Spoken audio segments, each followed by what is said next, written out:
No time for no loss, I'm paying the cost, I'm ready to win. Yeah, refuse. Mine, it can't be diffused. If you ain't thinking the same, then we playing by different rules.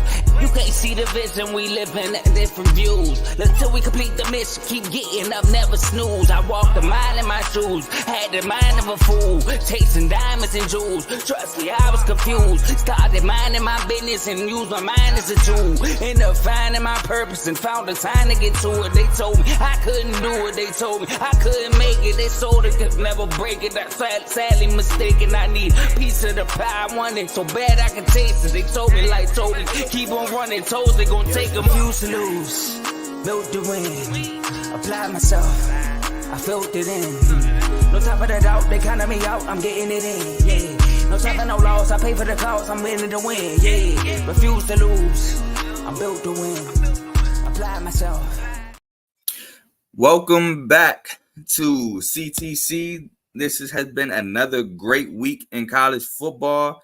This is the week 2 recap.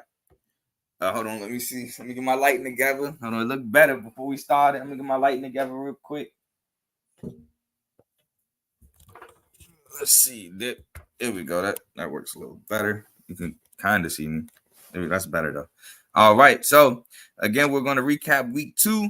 What an awesome week 2 was. Started Thursday with Murray State and Louisville, and it ended last night with Hawaii and Albany. I will not be touching that game. I will not be recapping that game. There was no way I could watch it.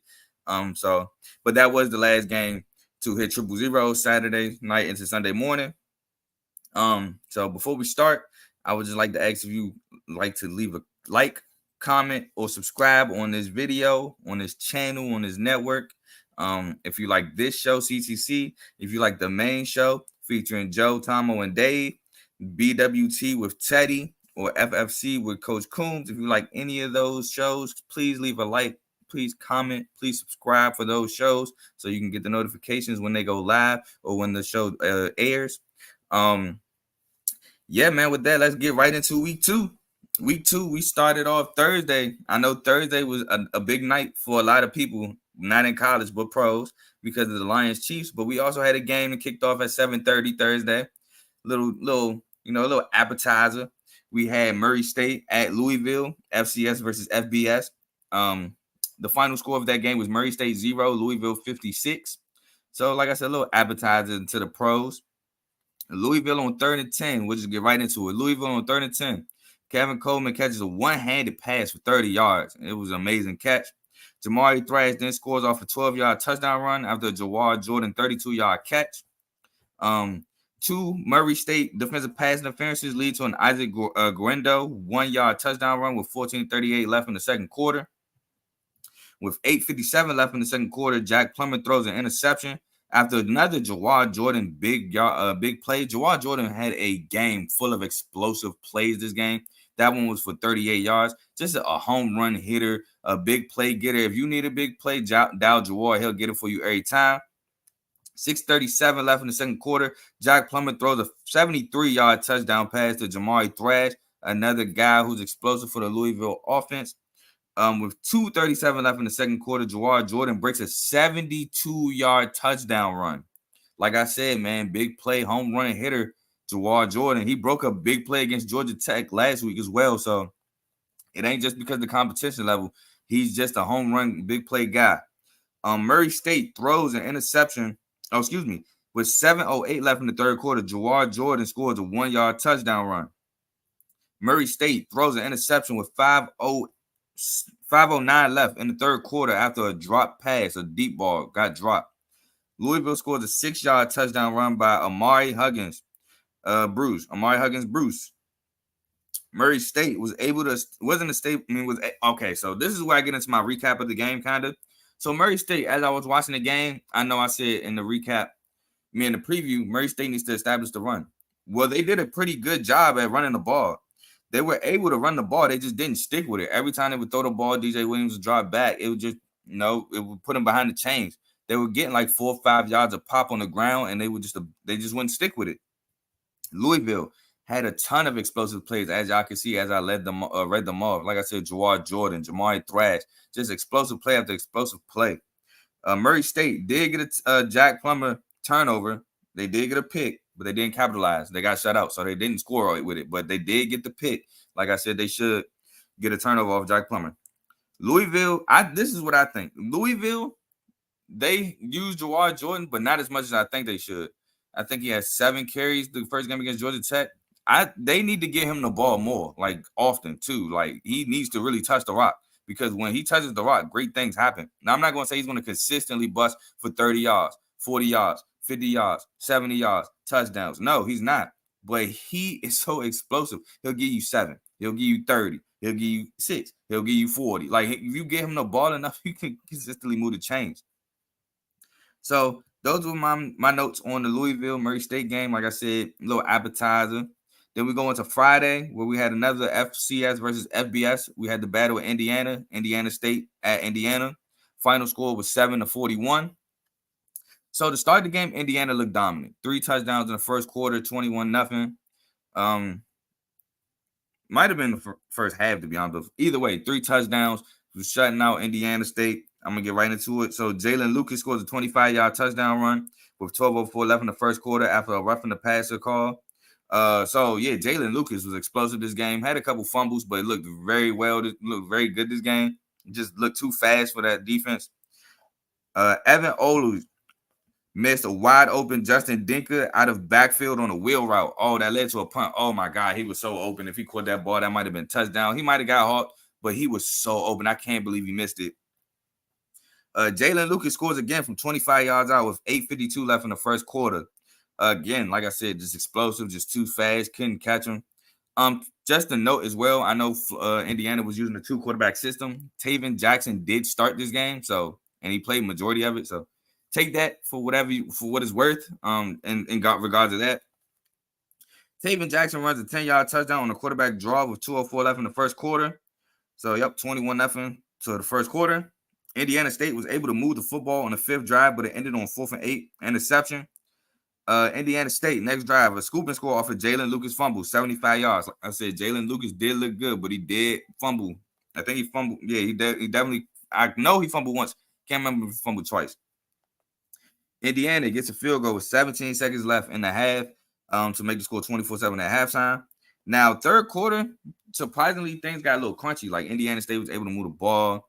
Indiana, it just got real like the scoring stopped for some reason. So Indiana punts to start the second half, leads to a kick catch interference. We got Indiana State to move the ball. I don't have too many notes about the second half because, like I said, Indiana dominated the game. Indiana shuts Indiana State out in the second half. Like I said, they couldn't score, but they were able to move the ball, and they put up 17 points of their own in the second half. Not too much on this game. Indiana did what I expected it to do: dominate defensively, be able to move the ball offensively. Indiana State just doesn't have the athletes. They just don't have the talent. Indiana should have did what they did against Indiana State. Anything less would have looked bad on Indiana part. So not so much there. We go to what was supposed to be the game of the night, and actually was Illinois tried to make it close late. And I have to take responsibility for this. In my Big Ten and SEC previews, I both picked Kansas to win this game. But for some reason, I decided, to have an out-of-body experience, go against my gut, and on the preview show, pick Illinois. I don't know if it's because of what I saw in the Toledo game. I don't know if it's because I saw with Luke Altmaier. I don't know if it's because I didn't think Kansas defense was going to be able to get as many stops as they did. I don't know if it's because I thought Jalen Daniels was questionable to play. I don't know why I did it, but I did it. And I got to take responsibility for that and hold myself accountable for that. So Illinois at Kansas, final score 23-34. Kansas. Illinois tried to make a push late, but Kansas basically dominated this whole game.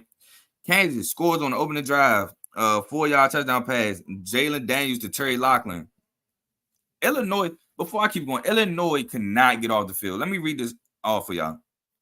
Kansas on third down in the first half was 7 for 8. 7 for 8 on third down. Illinois could not get off the field, whether it was just playing, giving it up, or a flag. Couldn't get off the field. So Kansas scores again after unsportsmanlike conduct flag.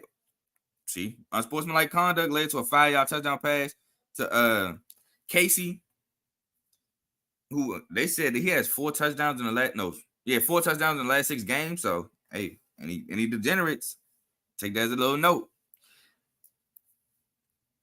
Oh shoot, my bad. I forgot. Got comments. Hold on. I gotta get to these comments. Hold on. So my first comment, Tay, come to support the show before the game start. Appreciate you, my boy. Ty, let's go Penn State. You're still wild for choosing to watch some of Penn State and Delaware over Colorado versus Nebraska. My Wake Forest got that dub. Yes, they did. Impressive dub. I'm sorry I won't be recapping it because I didn't preview it, but great dub. I actually got a little treat for you there. Ty, shout out to Ty for being a member for 2 months. I have the Penn State, the best in Big Ten. PSU over MSU. Get that out of here. Get your arms ready. Again, we have a bet on that game, and it's for 300 push-ups, $10, and your fight song of the opposing member has to be playing. Teddy, what's up, Carl? What's up, Teddy? Great W last night for SC. I do have to preview that because recap that because I did preview it. I wish I didn't, but it actually saved me time on writing up the show, so not that mad anymore. I'm gonna leave this one posted because Ty, my bad. I didn't have the comments up. So I'm gonna leave this up for a little while, even though I hate to do it because he's taking shots at my team. But I have to. Priority comments. So let's get back into the game. Illinois in the first quarter couldn't get off the field on third down, like I said, 7 for 8. Illinois receivers couldn't create separation. These DBs look phenomenal. Kobe Bryant look phenomenal. All of them look phenomenal, man. Kenny Logan and safety, like these guys just look great against these Illinois receivers. Man, could not create separation. Luke Almar had nowhere to go with the football. Illinois gets his first third down stop with 11:45 left in the second quarter. Like I said, man, Kansas offense is just dominant. Kansas scores a touchdown on a 94-yard drive sparked by Jalen Daniels' huge third down conversion pass to Lawrence Arnold for 25 yards, leads to a 5-yard touchdown run by Devin Neal. Just Illinois had them deep in their own territory. Jalen Daniels makes a play, finds a wide open Lawrence Arnold, keeps the drive going, and it was just no turning back from there. Illinois finally scored a touchdown with 41 seconds left in the second quarter. Luke Altmaier to tip Bryman for 4 yards. And, I mean, to be honest, maybe a spark of hope, but it looked all bad. Daniels then throws a dime under pressure to Luke Grimm. Amazing catch for 48 yards. Like I said, man, his offense was dominant. Catch leads to a Daniel Highshaw 1-yard touchdown. Plays later with 5 seconds left. Oh, this is all, by the way. Illinois scores a touchdown with maybe 41 seconds left, right? And the announcer's like, did they give Jalen Daniels too much time? They go down to score in 36 seconds.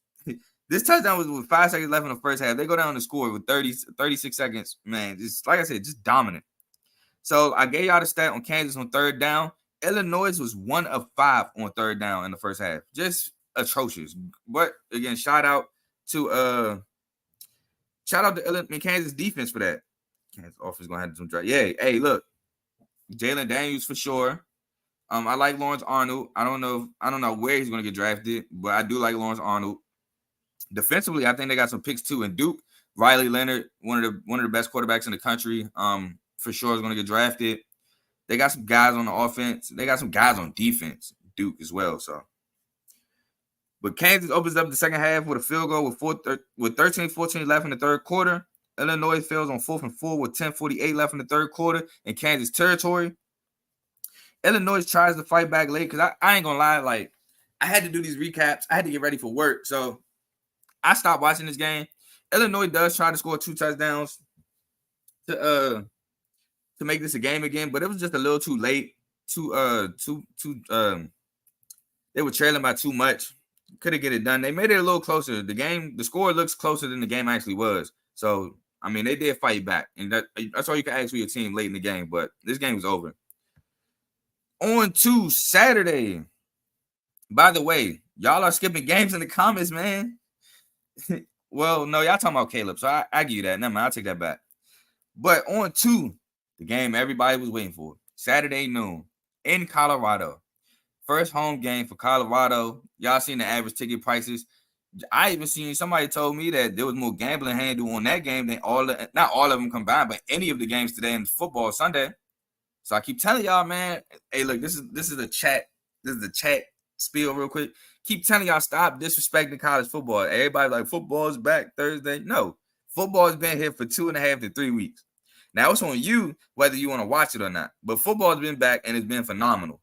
NFL football came back Thursday and today, but football has been back. Anyway, off my soapbox. Nebraska at number 22 ranked Colorado, which I expected for that to change. Speaking of rankings, the polls normally drop around noon. So at the end of the show, after my major performances, I'm gonna go over the polls slightly, just real quick.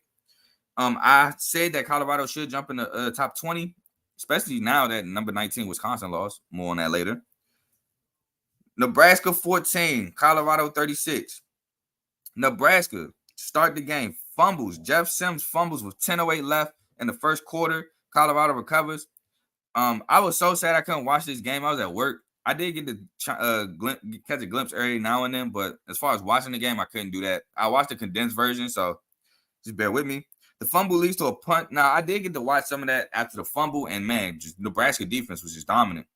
Shador had nowhere to go with the ball. Defensive line was in the backfield. He had to keep trying to run the extend plays. He had nowhere to go. Moving on. Nebraska misses a field goal with 6:55 left in the second quarter. Leads to a punt.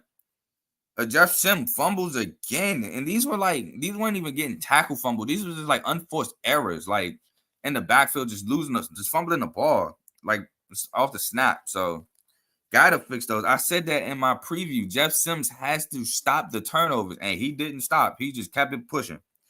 Jeff Sims fumbles again. Colorado recovers with 5:35 in the second quarter, led to a field goal. Next drive, Jeff Sims throws a pick with 2:43 left. Great play by the defender. Just undercut the route. Left in the second quarter, leads to a touchdown. Colorado gets a field goal to end the half. Colorado out of half turns ball over on downs on 4th and 3 with 12:01 left in the third quarter. Leads to a Jeff Sims 57-yard touchdown run.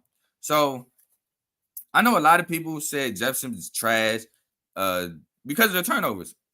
And he is a turnover machine. I will not lie to you. He is a turnover machine. But Jeff Sims isn't trash. That's the thing. Like, you can see he's not bad. I know we get turnover.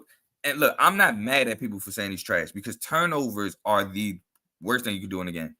You can't turn the ball over, keep giving teams extra possessions. That killed Nebraska yesterday. It kills teams all the time. But you can tell, like, he's not – I'm not going to say he's great by any means. To me, he's just a college quarterback. You tell he's a good college quarterback. It's just the turnovers are just so bad. I don't think he's – like I said, I don't think he's trash. I just think he's a pretty good college quarterback who needs to cut the turnovers, whatever it may be. Maybe it's mental. I don't know, but he has to cut them. Now I can take this off my screen, by the way. So yeah, he gets the 57-yard touchdown run. He's an explosive guy. Colorado answers with scores on the next 4 drives, all being touchdown, field goal, touchdown, touchdown. So again, those turnovers allowed Colorado offense to get in rhythm, got hot, and it was nothing Nebraska defense could do after that. It's just you gotta withstand the flood at that point.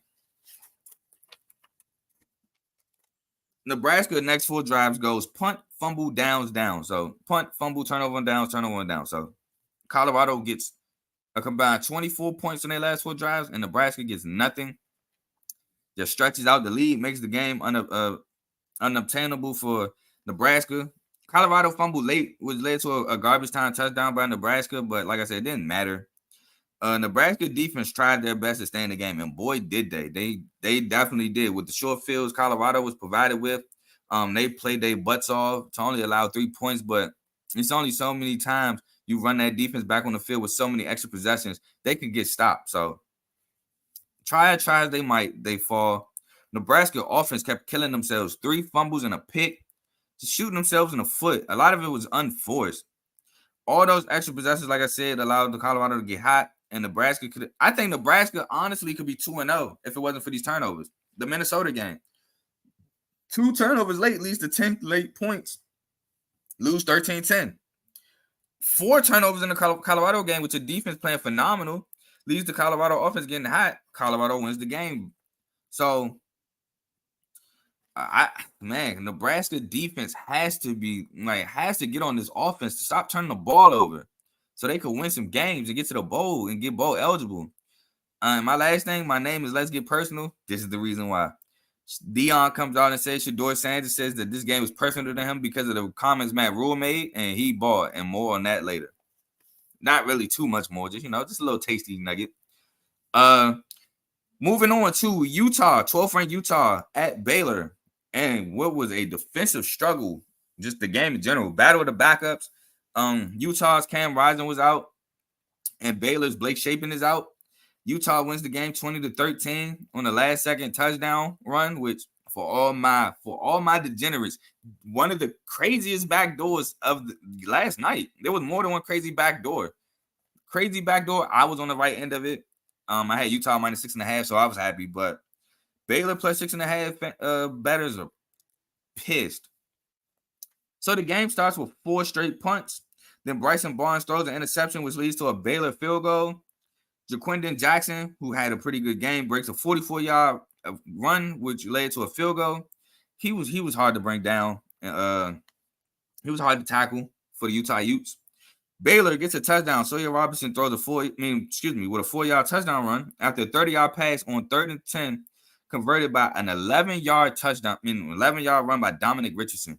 It was a couple times I was watching this Utah Baylor game. I couldn't. Again, I was at work, so I could only catch it here and there. But it was a couple times I would peek in. It'd be like 3rd and long. And Baylor would go with the conservative approach, just run the ball, let's punt it. And they would get the first down. Even in I think in the red zone for Baylor, they run the conservative approach. Let's run it. Let's get a field goal. They converted the first down. Utah was giving up uncharacteristic 3rd down and long runs for first downs. Baylor, they missed a field goal with 35 seconds left. Didn't hurt them. Just goes in. Utah couldn't do nothing with it. They're going in the half. Baylor gets a field goal out of halftime due to a Drake Dabney 35-yard catch with 11 minutes left in the 3rd quarter, and that would be it. Baylor scores his final points with 11 minutes left in the 3rd quarter. Sawyer Robertson throws an interception, I think, to Cole Bishop with 7:50 left in the 3rd quarter, leads to a field goal. With 12:01, for sure, Teddy, for sure. With 12:01 left in the 4th quarter, Utah turns the ball over on downs. Nate Johnson comes into the game late, so I did catch some of this. Nate Johnson comes into the game late, and he gets offense going for Utah. He leads a touchdown drive. He puts a touchdown drive together. It caps it off with a 7-yard touchdown run with 1 minute and 59 seconds left in the 4th to tie it. And it then, no funny, right? So Utah ties the game at 13-13. I said, what are the odds Utah gets a pick 6 here? They don't get a pick 6, but Sawyer Robertson throws an interception with a minute and 35 left in the game right to the defender. He maybe could have housed it. He failed. Once you fall in college, plays over, plays dead. Could have housed it maybe, but he catches a pick with a minute 35 left. Utah on 3rd and 10 actually breaks a touchdown run, but is called back for a holding. And the holding was so unnecessary. He did not have to hold, but it is what it is. It was the right call. They bring it back. They get the first down. And now Utah's hurrying up. They look like they're trying to score. They run the ball. They get a couple yards. 2nd down. Baylor's like, all right, we have to let them score. So Utah running back goes to the between the tackles. They keep him up. He breaks free, and he's running horizontal. He's running horizontal at the end zone, and the Baylor defender comes up and pushes him in the end zone for a touchdown. And so they score, I think, with seconds left. And then this is where it gets crazy because Baylor gets the ball.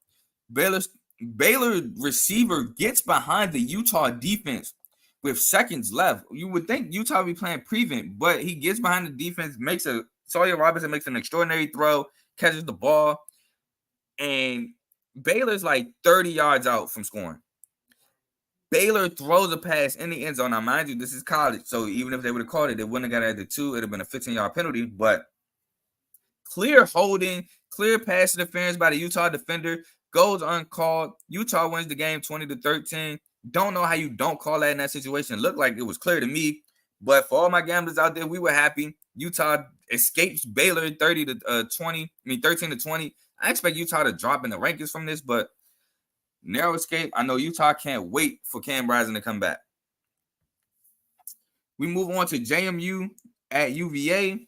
I picked JMU to win this game, and they narrowly escaped too. He went 36 to 35. Tony Muskett was actually out this game, so Anthony Calandria, he starts for UVA, and boy, did he have a game.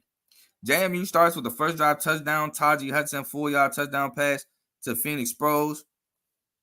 UVA punts his first drive, which got blocked and returned for a touchdown. So JMU goes up quick 14-0 early. The next 3 games actually all experienced weather delays. They all experienced weather delays. But I mean, here in the DMV, I'm not surprised because it was thunder and lightning in Maryland. The games were in UVA except for NC State, North Carolina, which isn't too far off. So not surprised there. Moving on, we go to UVA, then responds with a 63-yard touchdown. Anthony Calandria to Malik Washington. Malik Washington makes a great play on the sideline to stay in bounds to score. JMU then gets a field goal due to a Reggie Brown 40-yard reception. The game then has 5 straight punts. So 17-7. You think, here come the fireworks? No. 5 straight punts. UVA gets a 4-yard Mike Hollins touchdown run with 1:02 left in the second quarter, leads to halftime. Out of the half, Anthony Calandria throws a dime, 75 yards to Kobe Pace. And Anthony Calandria is excited. He's celebrating. I actually saw this one right when halftime was over. I got the chance to glimpse into this game. Throws a dime. JMU then gets a field goal. Oh, shoot, my bad. I'm reading the wrong note.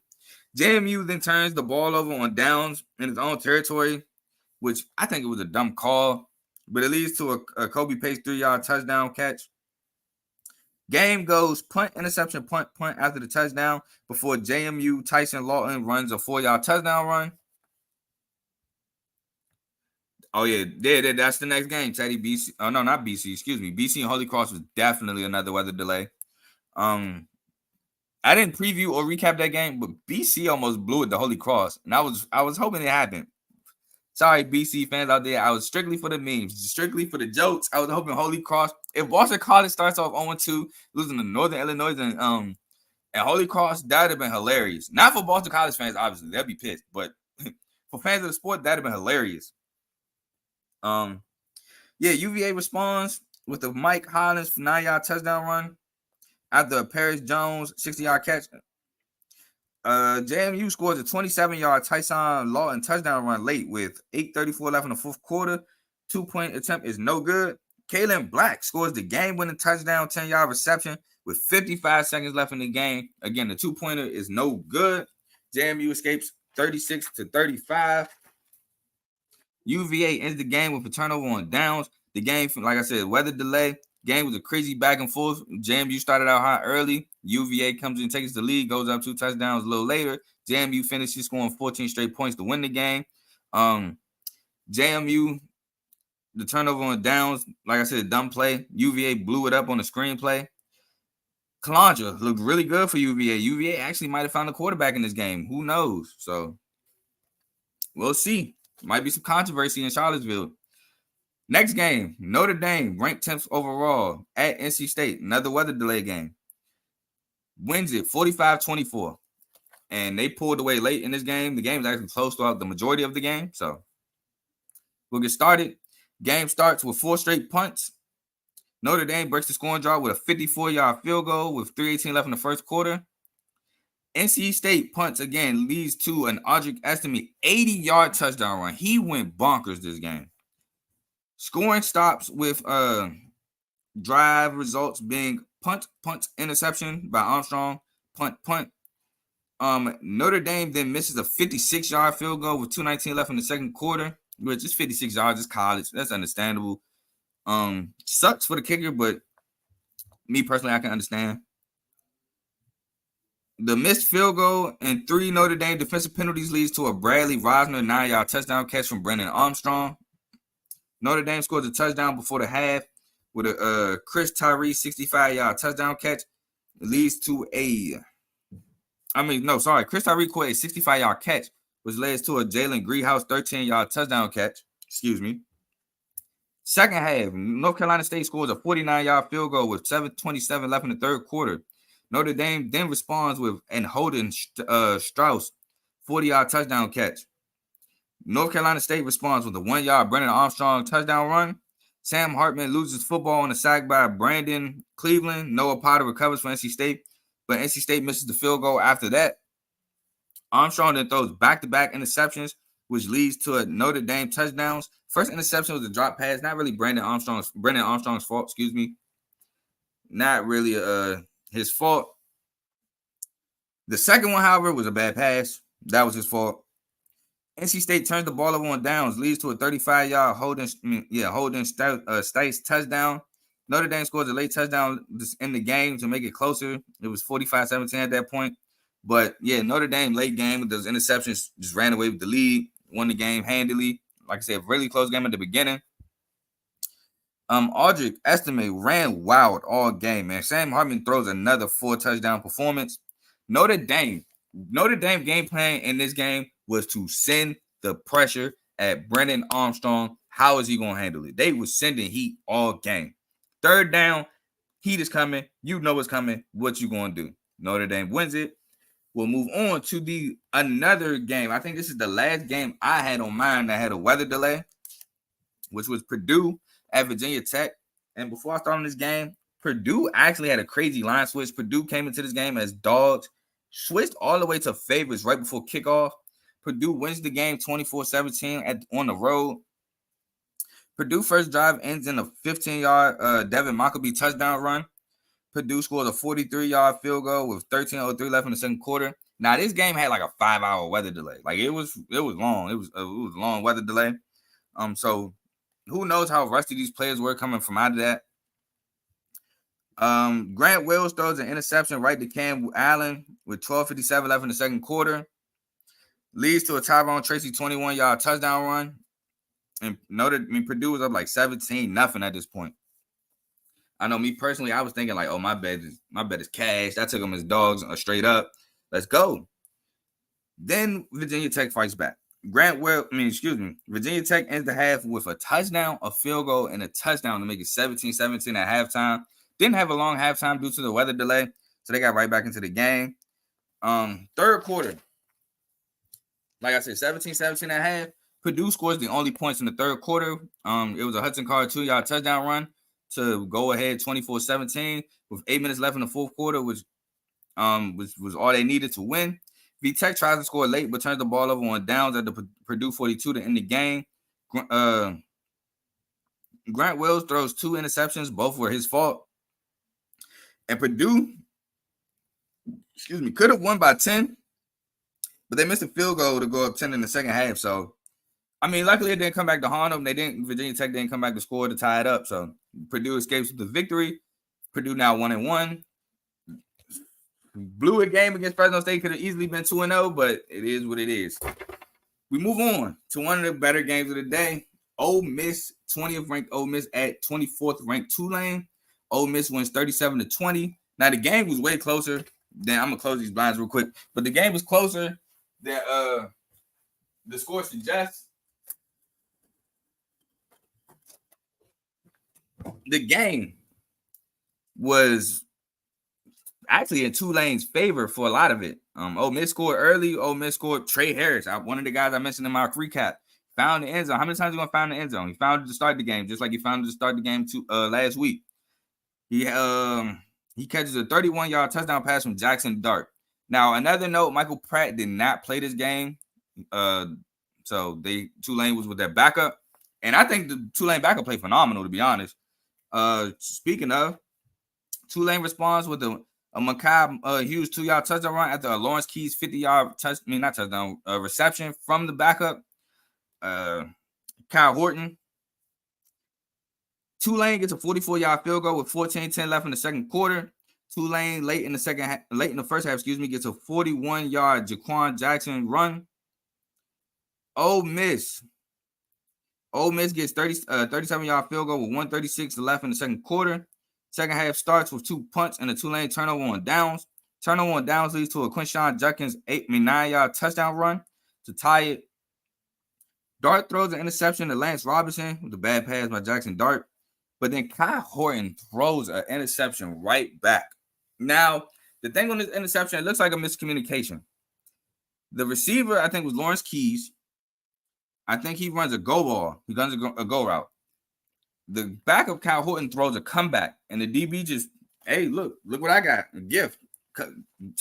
Interception.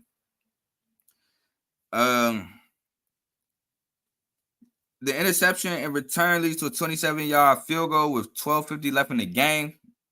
Tulane then turns the ball over on downs of Ole Miss territory, trying to get aggressive. Then when they go for the tie, they know they got the backup, so let's get aggressive. Let's keep running the clock. Let's try to go score a touchdown. Dayton Wade makes a spectacular catch for 43 yards, leads to a Mike Trigg 21-yard touchdown catch on 4th and 4. So Ole Miss in field goal range, up 3, says forget the field goal. We need a touchdown. We going to put the ball in our guy Jackson Dart's hands. Jackson Dart loses a sack, finds a wide open Michael Trigg for a 21-yard touchdown. Ole Miss goes up 10. The very next possession, not the very next possession, my bad. Tulane and Ole Miss both get field goals, and Ole Miss gets a crazy scooping score to end the game. So the scooping score, because I did see this, I don't know if you would label it a sack. Kai Horton, he drops back to throw. He's getting ready to throw, gives him his mechanic, and the defensive lineman just hits his arm, but it's not coming forward, it's going back, and hits the ball out. So he doesn't try to tackle him. He just hits the ball out.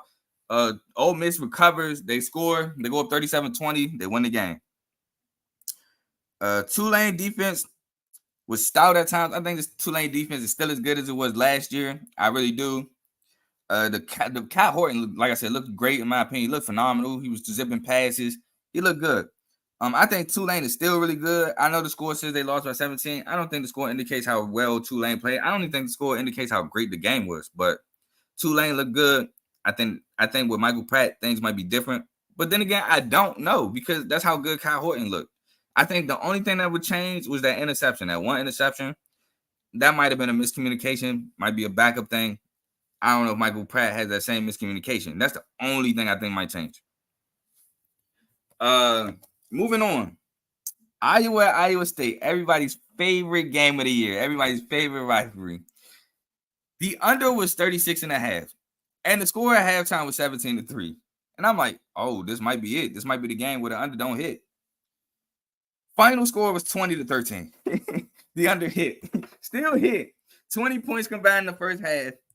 Under 36.5. Still hit. Game ended with 33. So, 1 second. So, Iowa, again, I put in my notes for the recap, scored on their first 2 drives. Can they sustain it to score more on their first 2 drives? They did it again. Iowa on his first 2 drives. First of all, Iowa State gets in field goal range, and I'm like, hold on. Iowa State moving the ball. What's up? Iowa blocks the field goal. Iowa gets a long run. Iowa gets a long run by, I'm so bad at this name. Jazane Patterson. I'm going to just say Jazz Patterson. We're just going to say that. 59-yard run by him leads to a 28-yard field goal. And I'm like, okay, Iowa's on the board.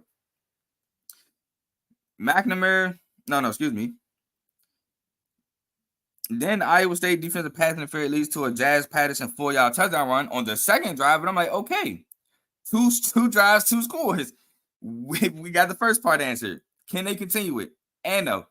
Iowa scores 3 offensive points the rest of the game. So again, 2 offensive drives, two scores, field goal touchdown. Rest of the game, just 1 field goal by the offense. Now, mind you, I said the final score is 20-13 Iowa. And Cade McNamara throws an interception to Jeremiah Cooper, but then Rocco Beck throws a pick 6 to Sebastian Castro, 30-yard pick 6. Iowa's defense has 6 less points than the offense. Iowa offense is 2 drives and defense, y'all got to win it from here. That's what it looks like so far. Iowa State gets a 42-yard field goal before the half. Iowa gets a 34-yard field goal with 3:57 left in the third quarter, as again, they don't score for the rest of the game. Iowa State gets a 46-yard field goal with 13-18 left in the game. Then Iowa State on 4th and 9 scores a 16-yard touchdown to Jaden Higgins on a go ball. 16-yard go ball back in the end zone. Just beat his man. Ball perfectly placed for a touchdown. Iowa State stuffs Iowa's Caleb Johnson on 3rd and 1 to force a punt to get the ball back to try to win the game. But Iowa State gets stuffed on 4th and 1 to turn the ball over on down and end the game. Downs and end the game. Iowa defense was just basically in the backfield. By the time Burr got the ball, it was over with. Nowhere to go. So Iowa State, man, not 0-2, 1-1. Hunter Decker's still not there. I don't know the extent to those suspensions or whatever. Iowa now 2-0. Again, offensive drives, 4-4. Their first 2 offensive drives for points. Just can't seem to put it together the rest of the game.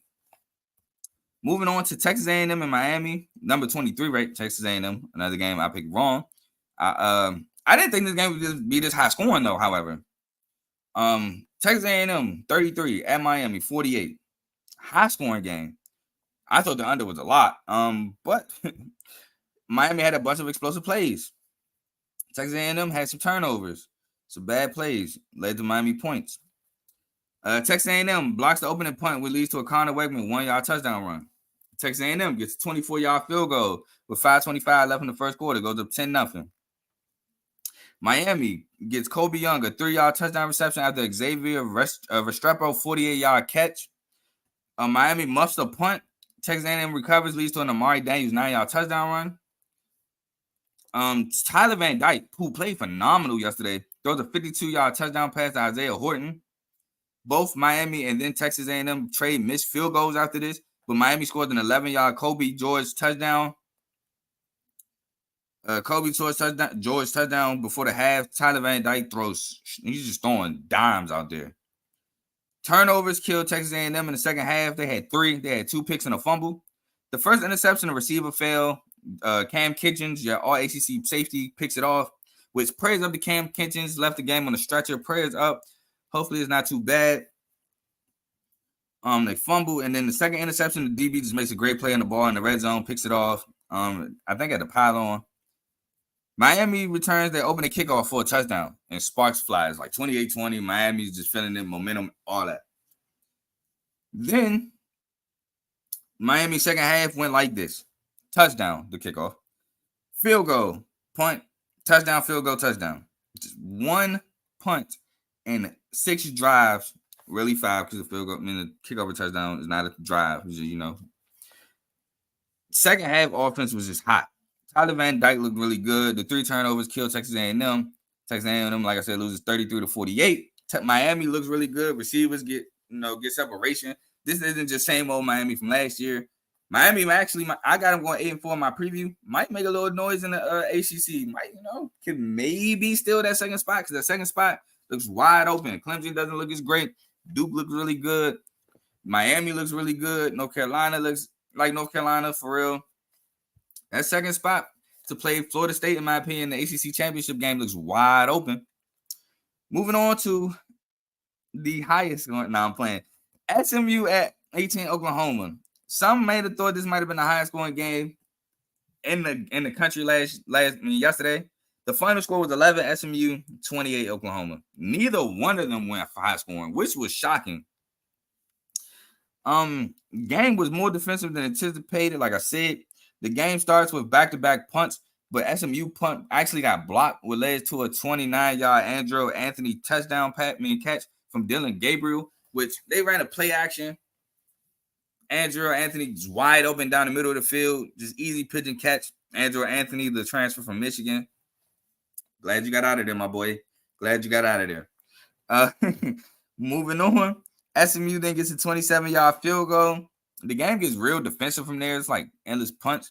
Then Oklahoma later in the game gets a Blake Smith 2-yard touchdown catch. Powered by the run game. Oklahoma starts to pound the rock, run the ball, gets whatever it wants on the ground, leads to a touchdown, 2-yard touchdown catch.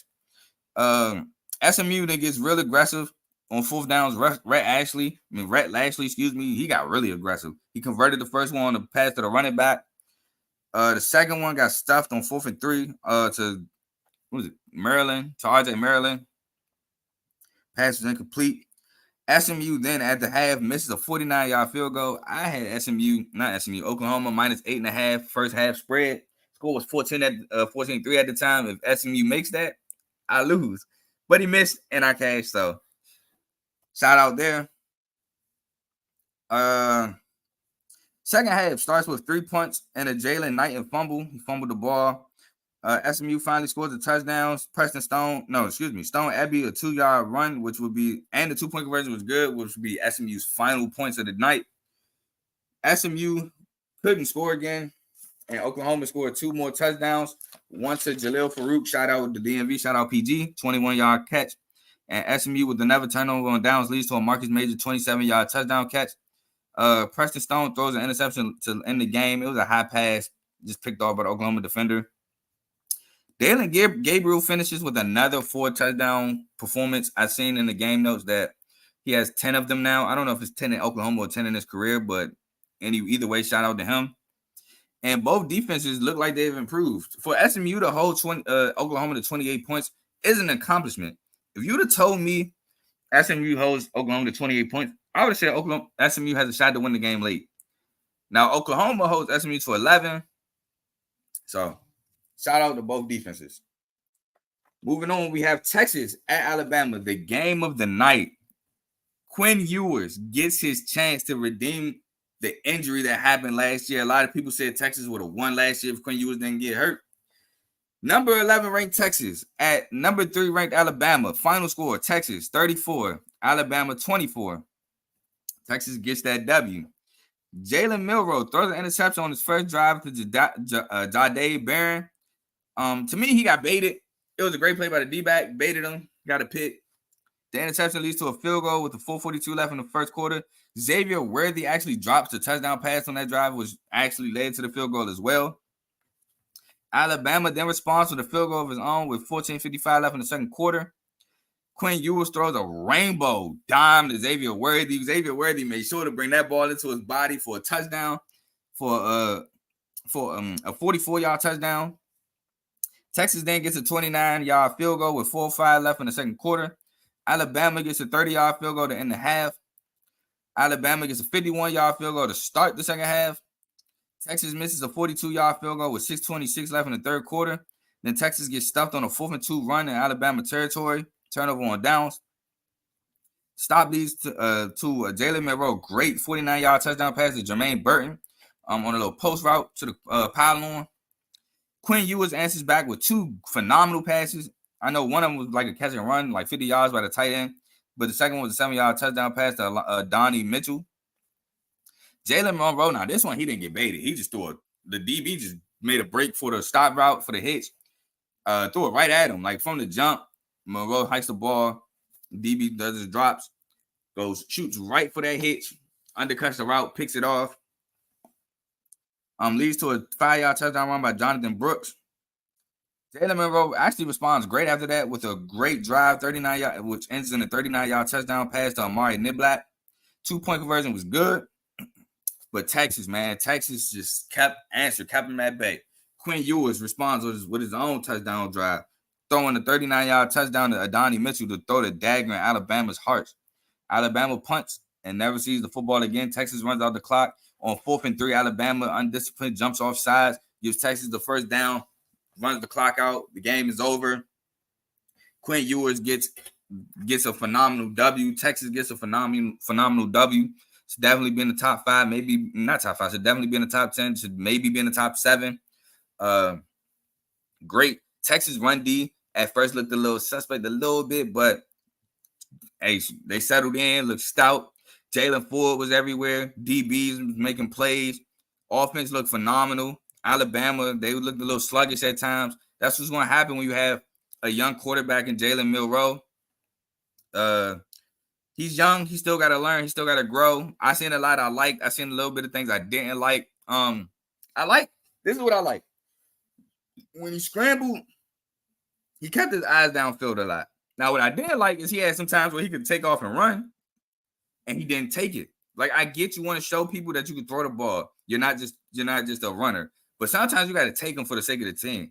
Now, like I said, he kept his eyes downfield a lot in them scrambles, was able to make good plays. He when he would scramble, he would get out of bounds. He would save himself, not take big hits.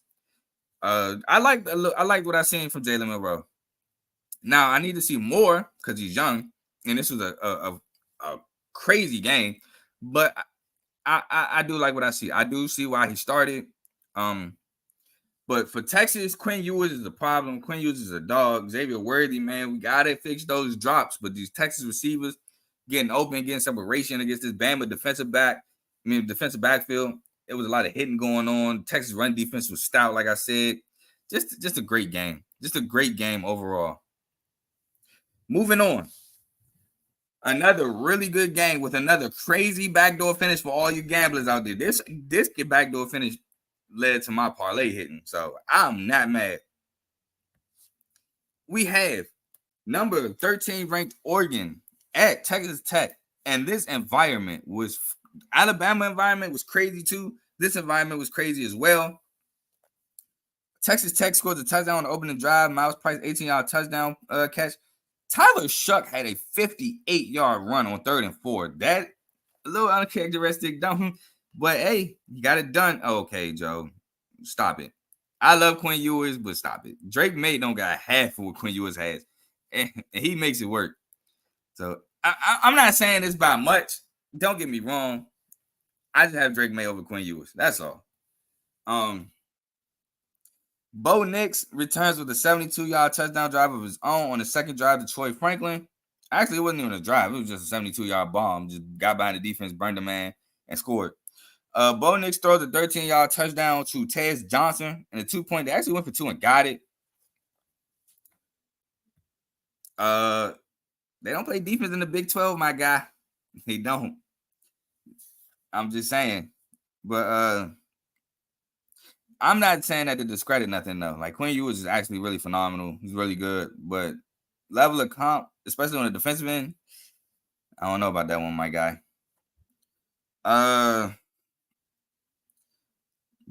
Tyler Shuck throws a 7-yard touchdown pass to Mason Tharp. They actually went for 2 to combat that. No good. Shuck fumbles on the sack. Oregon recovers, which leads to a field goal. Texas Tech misses their own field goal before the half. Oregon defensive pass interference leads to a Tyler Shuck 5-yard touchdown run in the second half. Tyler Shuck throws an interception after a block punt from Oregon. It was a bad ball. It was on Tyler Shuck. The DB was right there side by side with the receiver. He threw it inside on a hitch. DB was inside. Interception. Leads to a turnover on downs by Oregon. Tyler Shuck then, look, when he threw that pick, they cut to Tyler Shuck, and he had that like, it's okay. I got y'all. Don't worry. I'm going to make up for it. And boy, did he. Tyler Shuck throws a 34-yard touchdown to Jerand Bradley after a 31-yard catch from Dane McCray. So he bounced right back and led a touchdown drive. And I was like, oh, I see. Hey, Tyler Shuck got this confidence. He's a different QB than he was at Oregon. Oregon responds with a Bucky Irvin 3-yard touchdown run. Texas Tech on 4th and 2 runs a quarterback power in his own territory, like deep in his own territory. And it gets stuffed. And I'm like, why? What's the purpose? Why would you do this? You're up to punt the ball, trust your defense. The defense actually hasn't been playing that bad, but it's coach's decision. It led to a 23-yard field goal on a controversial interception, and this was to trust the defense. Bo Nix throws a very boneheaded decision in the back of the end zone. Play looks like it's an interception. He gets his feet down, but he doesn't have control of the ball until his feet are out of bounds. So overturned, incomplete pass. Now there was a penalty, ineligible man downfield, so it backs the field goal up, but still makes the field goal. Oregon goes up. The Texas Tech and Oregon trade field goals to trade lead. So Oregon is now up 31-30. And then Tyler Shuck throws a crazy pick six, kind of like the Ole Miss fumble, scoop and score. Tyler Shuck gets hit. The ball goes right to the Oregon defender. Now, it was like seconds left in this game. The Oregon defender should have actually went down so they can knee it out and get up out of there. But he scores the pick six up 1, which makes, and I had Oregon minus 5.5, the original spread. I caught that live. The original spread was 6.5. He scored a touchdown to make the score 38-30. All Oregon bettors are happy. All Texas Tech bettors are pissed. Tyler Shuck actually gets so we have late game controversy in this as well. So obviously Oregon State kicks the ball off. That's Oregon State. Oregon kicks the ball off to Texas Tech. Now, Texas Tech deep in his own territory. Tyler Shuck runs for like a 21-yard run, but it's called back because of holding. But at the end of the run, there's an unnecessary roughness on Oregon. So the 10-yard holding moves the play back. But the 15-yard penalty for unnecessary roughness was after the play. So after they take the 10-yard holding back, they add on 15 yards and give Texas Tech an automatic first down. Tyler Shuck completes a deep pass to put Texas Tech on like the 33. But he throws an interception. It was only one time for one play. He has to throw the ball in the end zone and it's picked off. So the game ends 38-30. Me and all the Oregon bettors around the country are happy. Moving on to a game that made me upset, but ended up not making me that upset at the end. UCF at Boise State. Now, this game, UCF killed themselves. UCF should have won by double digits. Shouldn't have been as close. But I'll get right into it. UCF moves the ball downfield, makes it look easy. Then John Rice Plumlee, the announcers wasn't trying to give John Rice Plumlee the blame for this. I give John Rice Plumlee like 65% of the blame for this pick and 35% to the defender, to the receiver. It's an RPO. He pulls it. He throws a quick slant or like a skinny post to the receiver. The ball is high. The receiver tries to make the play. It hits the fingertips of his hands, and it bounces off, and it turns into an interception. I mainly put that on Rice Plumlee. He has to get that ball down. He has to get it in his chest so the receiver can catch it and try to score. He has to try to make a play too high, picked off.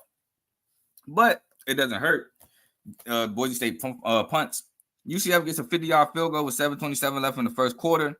Boise State responds with, probably one of the best performers of yesterday. Ashton Gentry with a 38-yard touchdown catch. So Boise State goes up 7-3. UCF gets a turnover on downs on 4th and 1 in Boise State territory. They tried to do I don't know if anybody watched UCF versus Kent State last week. They tried to do the same thing they were doing against Kent State. They were bringing the wild card quarterback Richardson, hiking the ball. Quarterback power. Now, the only thing that went wrong with this, they ran to the left. They were outnumbered on the left. They had more numbers on the right. He ran it to the left. It gets stuffed. Obviously outnumbered. Turnover on downs. But it leads to a Boise State punt. UCF gets a 33-yard field goal with 8:32 left in the second quarter, so they're down 7-6.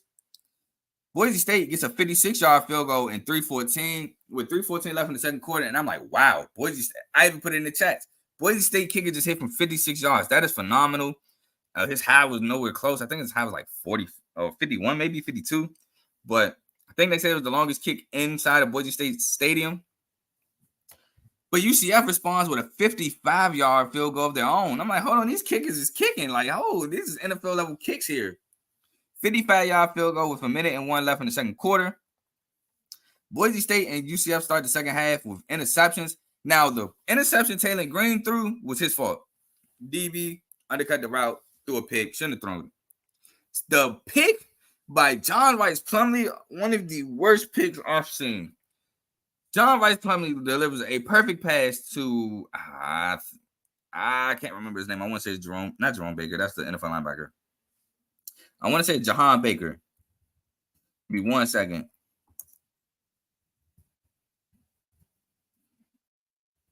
I want to say it was Jahan Baker. Anyway, throws Javon Baker, excuse me. Throws it to Javon Baker. On the money for an easy touchdown. All he has to do, he has the ball like right here. He has it. Ball slips out. He bobbles 5 yards across the end zone. Like he's in the end zone. All he has to do is hold it. Bobble. DB, the ball goes right into the DB hands for an interception. An easy touchdown turns into a pick. And I'm like, oh, Lord, I bet UCF minus 2.5. I know I'm not winning now. The UCF then gets a 5-yard touchdown run by RJ Harvey late in the game with 7:55 left. The 2-point conversion is no good. Now it scores 15-10. And I'm like, okay, in between all that, Taylor Green gets hurt. He has a lower leg injury. He tries to fight through it, but it eventually becomes too much, and they have to bring in the backup Maddox Madsen. And I'm like, all right, UCF's up 15-10. Backup quarterback in the game.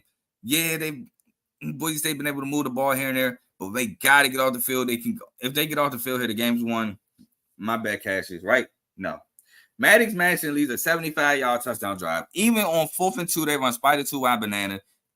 UCF has it covered perfectly, but 3 guys run with the running back, leaves a wide open lane for Maddox Maxson to scramble for 3 yards and get the first down. 2 plays later, throws a 28-yard touchdown to Stephon Cobbs. Defender draped all over him after the catch. He breaks the tackle and runs in for a touchdown. Boise State goes up 16-15. And I'm like, oh my God, man. UCF, we got to score a touchdown. UCF moves the ball pretty fast, actually. But they run a quarterback design run. The quarterback gets hits on the sideline. Questionable targeting called, uncalled. Gets hit helmet, and in his helmet, he looks woozy. So UCF runs the ball twice to the running back just to sustain field goal range. Kicks the game-winning 40-yard field goal. UCF gets about it at 18-16, escapes with the win. I won't say great game, UCF, because the game, like I said, they actually played great up until they got into the red zone, and then mental mistakes and turnovers happened. It was just two total. So UCF from 20 to 20, phenomenal. Inside the 20, whole different ball club. Moving on, we go to my upset pick, Wisconsin, number 19 ranked Wisconsin at Washington State. Wisconsin loses 22-31. Why do I still have this up there? Let me take that down. And before I go into this, it is 12-16 currently. I'm pretty sure the college football polls have been put up. I'll get through the last three recaps, go over some major performances, and then I will go over the college football polls with y'all. Just bear with me. I'm going to actually try to pull them up right now as I speak. So this is like the last game worth talking about. The other 2 games I'm going to recap because I previewed them, but honestly, there's nothing really to talk about there. Washington State. Washington State starts scoring with a Cam Ward 4-yard touchdown pass to Kyle Williams on the second drive. Then Wisconsin responds with a 49-yard field goal with 1 minute and 7 seconds left in the first quarter. Washington State gets another touchdown. Lincoln Victor, one of the keys to the game. He gets a 1-yard touchdown catch. So shout out to Lincoln Victor for helping me with my preview. Wisconsin then gets a 33-yard field goal with 10-17 left in the second quarter. Washington State gets a field goal of his own with 46-yard field goal with 7:14 left in the second quarter. And then Wisconsin, Tanner Mordecai gets sacked, fumbles. Washington State recovers, but it only leads to a punt. Then Tanner Mordecai again, sacked, fumble, but this time this one leads to a Washington State scooped it up in the end zone. So the ball was in the end zone. Washington State scoops it up in the end zone, leads to a touchdown. Actually, the polls are not out yet. They're still not out. Texas is still ranked 11th. Bama is still ranked 3. So maybe they might drop by time we get done. But I thought they normally drop at noon. So let's finish these games real quick. So Washington State is getting touchdowns. Wisconsin's getting field goals. Not good for Wisconsin, obviously. Wisconsin gets a 29-yard field goal to end the half. So the score is like 24-9. Now Wisconsin scores a 2-yard touchdown run by Chez Maluzzi. Wisconsin again scores a 16-yard touchdown pass. Tanner Mordecai to Skylar Bell. But the 2-point conversion is no good, and that would be it for Wisconsin. It's 22-24. The game gets real defensive because of punt battle.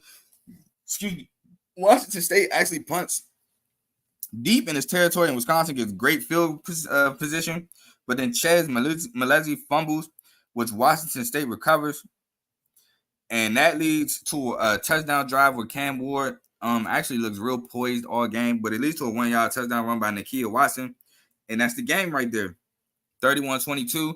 Cam Ward looked phenomenal. He looks like he's improved so much from last year. Look poised. He's not just taking off at the drop of a hat. He's actually looking to extend plays to go downfield. He actually looks more, not timid, but more hesitant to scramble. And what I mean by that is he might have a lane, but in his head, like, if I take this lane, I might get 5 yards. If I sit and wait, a receiver might come open. I might get 20, 15, 30 yards. So he looked more poised than last year. He looks great. Now, Pac-12 play, we'll see if he sustains that. But I like what I see out of Cam Ward. He looks really good, and Washington State defense just looks just as good as last year. I think Washington State might do some damage. Now we move on to the last 2 games I have to preview. These are gonna be short and sweet. They're not gonna be long. UCLA 35, San Diego State 10. Now San Diego State scores its last points with 5 minutes and 3 seconds left in the second quarter. The game starts with 4 points. I'm like, okay. I didn't watch this game for real. I was watching Texas Bama. I watched the condensed version. UCLA breaks the scoring draw with an 81-yard touchdown pass to Josiah Norwood. Dante Moore got the start at quarterback, and he played basically the majority of the game. He basically played the whole game for real. San Diego State responds to the Jalen Maiden touchdown to Mekhi Shaw on the back shoulder throw in the end zone. Mekhi Shaw had a really good, not really good day, but really good catch there. Carson Steele gets a crazy 13-yard touchdown run. Then TJ Harding gets a 59-yard touchdown run to go up 21-7. UCLA scores to go up 28-10 at half. And then San Diego State gets sloppy. The game itself gets sloppy. San Diego State throws 3 interceptions. UCLA has 2 fumbles. The game ends with a 35-10 final outcome. UCLA the only touchdown in the second half. Dante Moore got the start. I said he should get the start. I really like what I saw against Coastal. He didn't play as bad either against San Diego State. He should be the starting quarterback moving forward. Unless Colin Shalee gets a shot. Colin Shalee really hasn't had a fair shot yet, the transfer from Kent State. So if they decide to give him a shot, that's cool, but I think it should be Dante Moore. Now, my last game, Stanford, 10 points at SC 56. 6th ranked SC, excuse me. I disrespect him. I don't need the notes for this. Caleb Williams got whatever he wanted, whether it was on the ground or through the air. Caleb Williams continues to show why he's the best quarterback in the country. Now, you can say, Carl, his competition level these first 3 games aren't that great. And I respond with fine. But these first 3 games ain't the reason why we call him the best quarterback in the country. He's earned that through last year winning the Heisman, the crazy throws you see, his poise in the backfield, poise dropping back, his ability to extend plays, his ability to run the ball, all of those things, his arm talent, his accuracy, everything you see from Caleb Williams shows why he's the best quarterback in the country. They scored 49 points in the first half. They take Caleb Williams out in the second half. Obviously, there's no need to play him up 49-3. Get your backups in.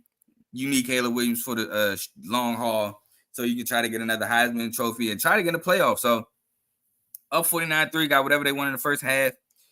Stanford looked outmatched from the jump. I know Ashton Daniels got hurt in the second quarter, didn't return. So, prayers out to him. Hopefully, everything goes well there. But, yeah, it was just a mismatch. The final score 56-10. I mean, it could have got way worse. SC just took their foot off the gas. So, that's all I got really for that one. Now, on to our major performances of week 2. And I have a couple, even in some losses. So, first one, Tate Carney, Wake Forest. 13 carries, 117 yards, a touchdown, and 9 yards per carry. I know another guy had more yards than him, but he didn't have a touchdown, and 9 yards per carry was ridiculous. He had way less yards per carry. Audric Ostame, like I said, ran nuts all over North Carolina State. 14 carries, 134 yards, 2 touchdowns, and 9.6 yards per carry. Just a crazy game for him out of Notre Dame. Shedeur Sanders, welcome back, sir. Welcome back. 31 of 42, 393 yards, 2 touchdowns, and a rushing touchdown, having 3 touchdowns total. Son, way to start the college FBS season. Way to shut those doubters up. Keep balling, young fella. We rooting for you. Xavier Weaver, 10 catches, 170 yards, 17 yards per catch, and a touchdown. Great game, young man. Anthony Calandria, quarterback, UVA, 20 of 26, 377 yards, 2 touchdowns. He did throw a pick, but he looked phenomenal for UVA against JMU. Omarion Hampton, running back out of North Carolina, 26 carries, 234 yards, 3 touchdowns, and 9 yards per carry. It's a phenomenal game against App State. Kept killing them. Quinn Ewers, 24-38, 349 yards, 3 touchdowns.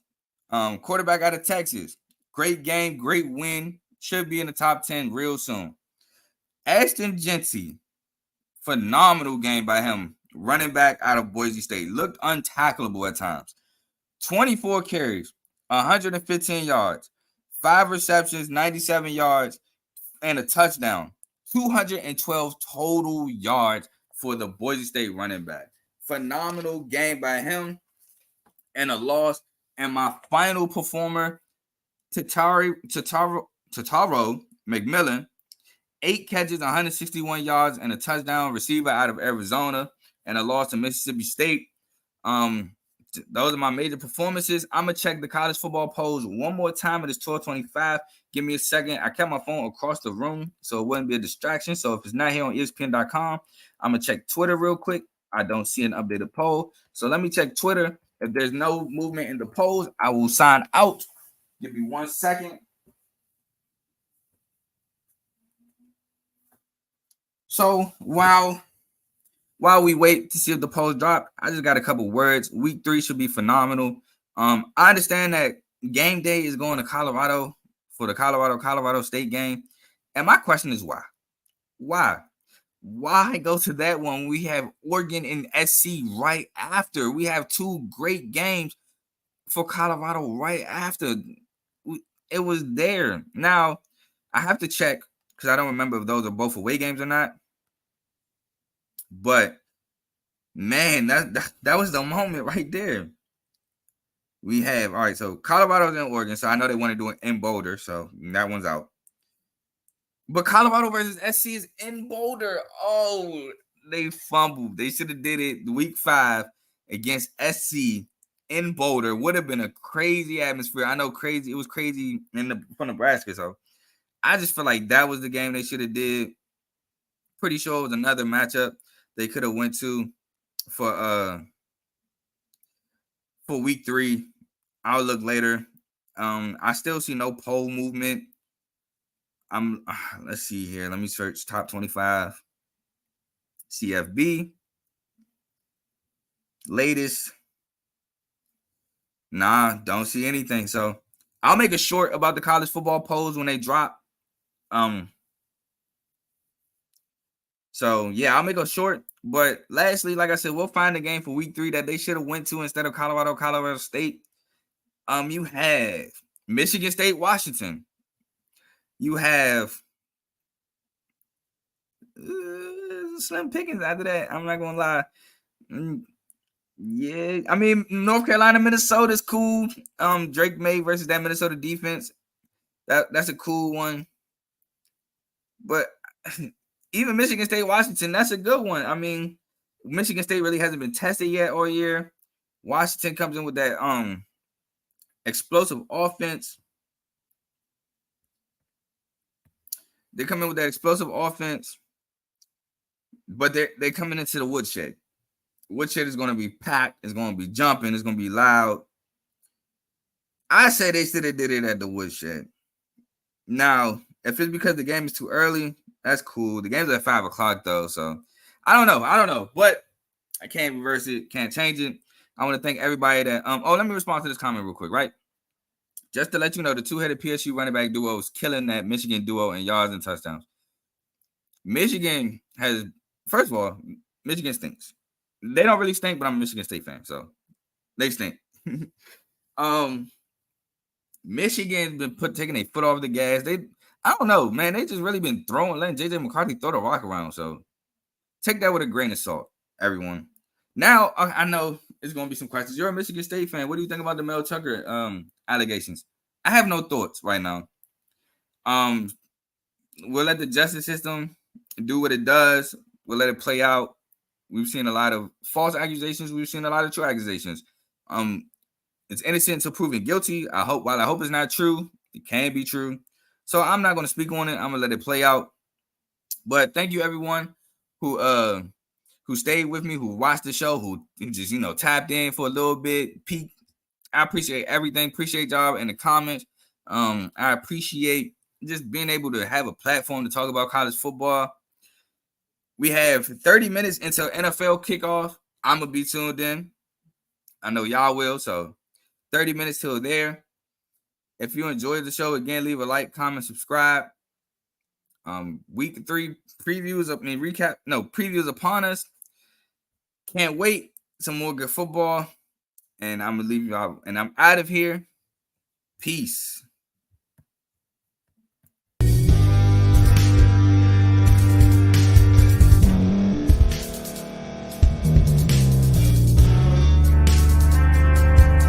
Thank you for staying to the end. If you're watching this on YouTube, please like this video, subscribe, and also hit that notification button so you can be notified next time we put out a video. If you're listening on any podcast platform, subscribe and hit that notification button, y'all, so you can be notified we put out another podcast audio. And last but not least, hit that share button. No matter what you're listening to or watching it, hit that share button and send it to somebody that you know that would love to watch this episode you just listened to. So once again, thank you for staying to the end, and we'll see y'all at the next episode.